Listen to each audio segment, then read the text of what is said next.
Et avant de vous parler politique américaine, place à l'info en direct. Priorité à cette information, l'Académie Goncourt, comme chaque année, vient de décerner son prix, cette fois pour l'édition 2025. L'annonce a été faite au restaurant Drouan à Paris. Là aussi, c'était une tradition et Natacha Vesnich y est pour nous aujourd'hui. Bonjour Natacha, il y avait 4 finalistes et c'est donc Laurent Mauvigné qui remporte le prestigieux prix, cette fois pour La Maison Vide. La Maison Vide, c'est une saga familiale qui se déroule sur un siècle et demi.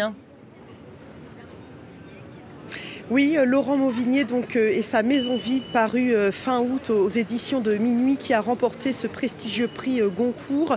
6 voix contre 4 pour la Belge Caroline Lamarche. Alors Laurent Mauvigné, il est loin d'être un inconnu dans le monde littéraire. Il a 58 ans. Son premier roman, il l'a publié en 1999. C'était Loin d'eux, mais on peut aussi citer Autour du monde, Des hommes. Et puis là, il en est donc à son 10e roman avec cette Maison Vide. Et 2 mois après sa sortie, Laurent Mauvigné a déjà remporté un prix littéraire, celui du journal Le Monde, et le prix également Landerneau. Et aujourd'hui, c'est donc le Graal, donc avec ce prix Goncourt. Alors vous le disiez, La Maison Vide, c'est une saga familiale qui se déroule sur un siècle et demi, une fresque de 750 pages.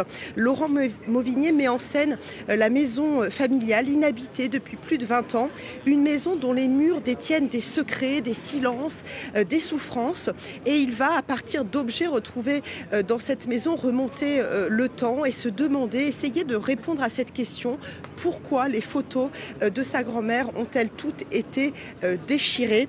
Voilà, il va remonter le temps jusqu'à l'enfance de son arrière-arrière-grand-mère, jusqu'à l'enfance de son père qui, lui, s'est suicidé en 1983, ou comment les secrets de famille se transmettent de génération en génération et provoquent beaucoup de dégâts.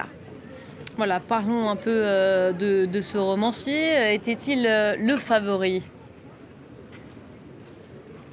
Eh bien, pas vraiment. Beaucoup dans le milieu littéraire parlaient d'Emmanuel Carrère et de son livre Cold Cause, mais Laurent Mauvigné était quand même bien placé. D'ailleurs, le président de l'Académie Goncourt avait un peu semé le doute il y a quelques jours en disant qu'il n'y avait pas un livre qui écrasait tous les autres et donc que le jeu était ouvert. Natacha Apana et son bouleversant roman La nuit au cœur faisait partie des 4 finalistes, mais on savait qu'elle ne l'aurait pas, ce Goncourt, puisqu'elle a obtenu hier le prix Femina. Et puis donc il y avait Emmanuel Carrère, on l'a dit, avec Cold Cause, et l'outsider Caroline Lamarche, cette Belge qui a obtenu quand même 4 voix de ce jury Goncourt pour Le Bel Obscur et qui aurait pu créer la surprise.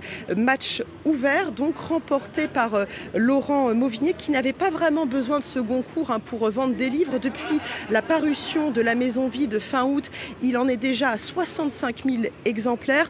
Bon, là, il va quand même passer un cap avec ce Goncourt, bien sûr, parce que le prix Goncourt, c'est la promesse de vente de centaines de milliers d'exemplaires. Les libraires sont tous d'accord. L'effet bandeau rouge est garanti. Merci beaucoup Natacha Vesnich de nous avoir fait vivre cette séquence donc en direct. Vous nous parlez